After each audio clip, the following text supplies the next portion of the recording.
Hey, what's up guys? Welcome to another Ghost Recon video. And in this one I just want to show you just a few premiere things. I am featuring Wombat from GhostRecon.net's new grenade explosions, so I'm going to actually make everything transparent. So it's kind of a little preview into that.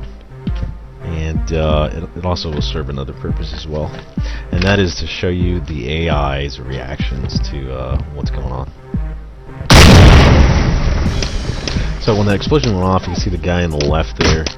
He went into the kneeling position, and everybody's pretty much looking in the direction of where the sound came from. Scratch another one. And I am running some of this in slow-mo, just so you guys can see that.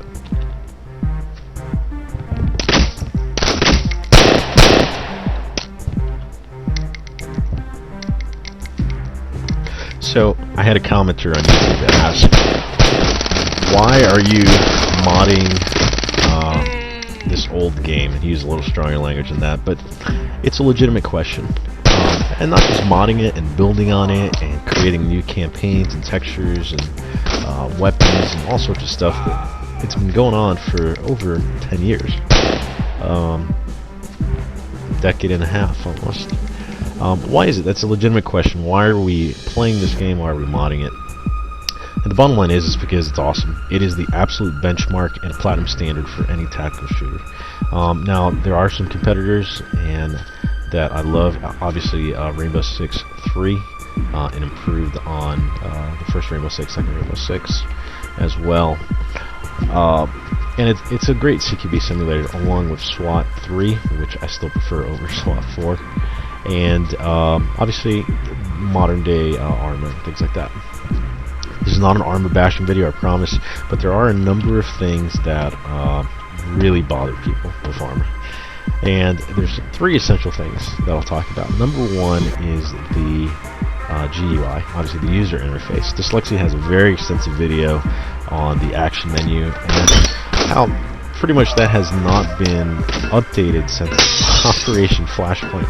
And it's just simple things like opening doors, getting in vehicles, things like that. Ghost Recon totally has that. You walk up to a door, you're pointing at it, it's within proximity, you press an action button, it opens. Simple as that.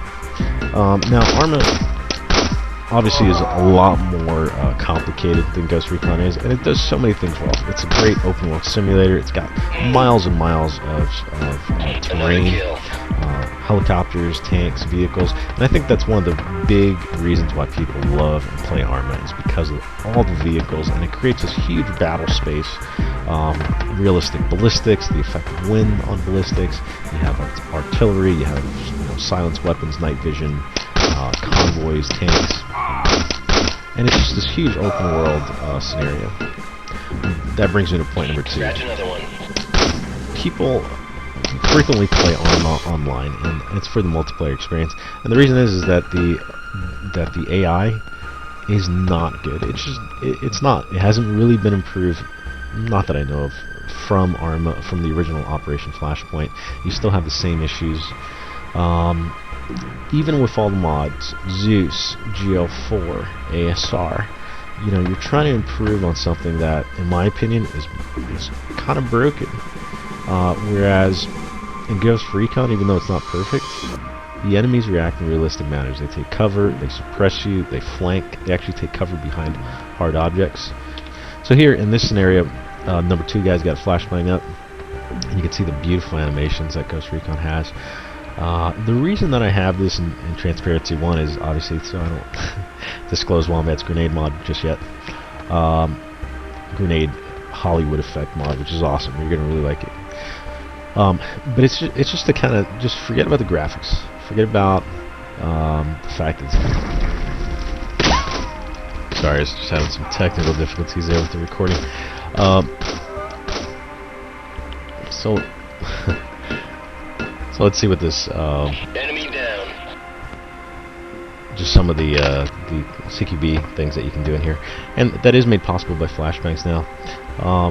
The reason Ghost Recon, I think people keep coming back to it, is that it's just awesome. It's got great pretty good GUI. Obviously, it's not as complicated as Arma, and Arma does so much more, so you gotta give it a break for that. The animations are just incredible. They really are. Death animations, crawling, it just, you feel solid. You feel like you're actually in control of your character in Ghost Recon. Whereas in Arma, you almost feel like a puppet master. I think somebody on the Ground Branch forum said that. You're kind of like the puppet master. And it just doesn't feel like you're in control. It's very, very weird. It's like kind of a disattached feeling when you're playing Arma. You feel like you're always fighting the system rather than just interfacing with it and being immersed in the experience. And one of the things Sidestrafe said in his videos, he said Ghost Recon is one of those titles that you are fully immersed in.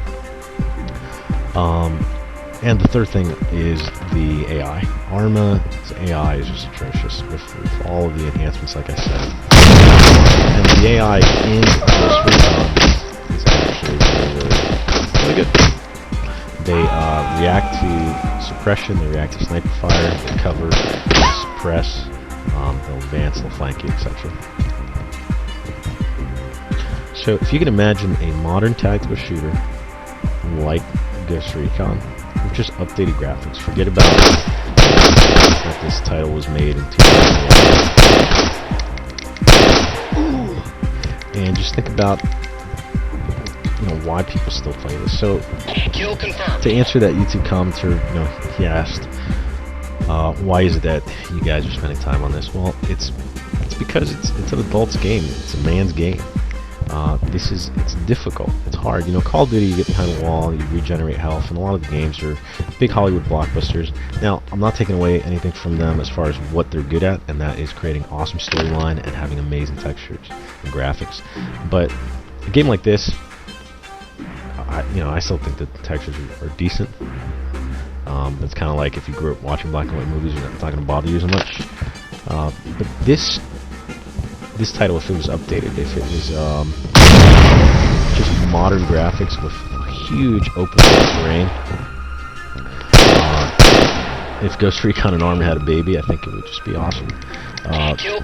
But I think if you're going to build a modern tactical shooter as a developer, you need to learn some lessons from Ghost Recon, and that is great user interface, awesome animations, and character movement that just feel right, and it feels really tight and really solid as far as controlling your character. And number 3, it's believable AI.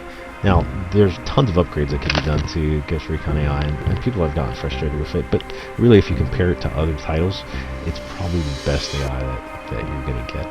And I think SWAT 3, I can think it's probably as good, as well as Rainbow Six.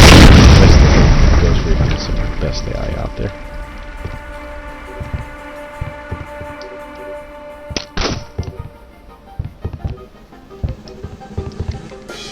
So let's move over here to point 1. You got a Tango over there to the left. Now that Tango, that enemy AI, is always reacting to where sound is coming from. He's going to turn in that direction. See, he's reacting to that grenade, and as the enemy comes in, he's going to turn the grenade in.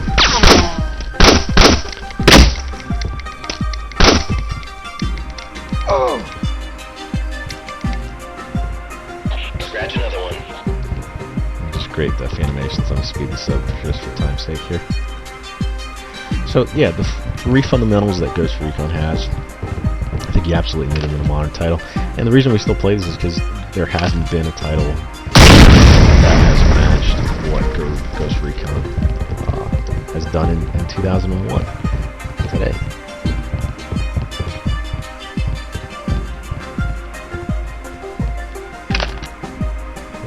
Flashbang out. Now he's looking in the last direction where that is.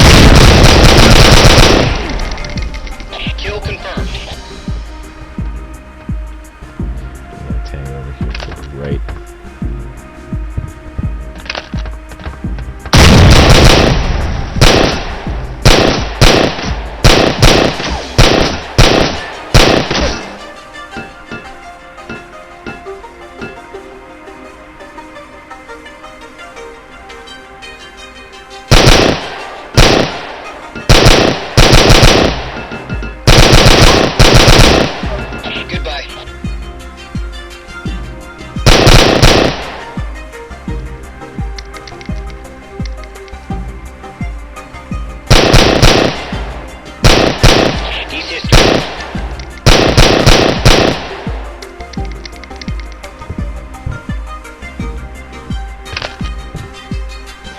got Tango over here in the room to the right.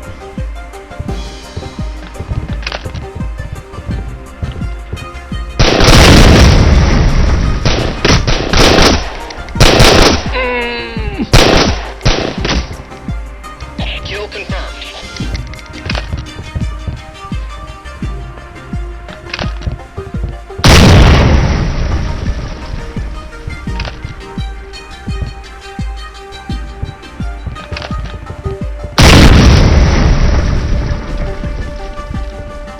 I think some guy on a forum said, you know, Ghost Recon, it's a man's game, and you know, if I was a kid, my 5-year-old would probably enjoy Call of Duty or something like that. But this is a game that's and Sidestrafe mentioned this.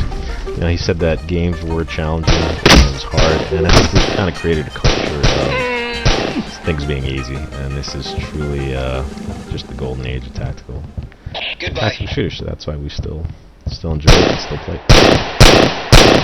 Thank you guys for watching. See you guys next time.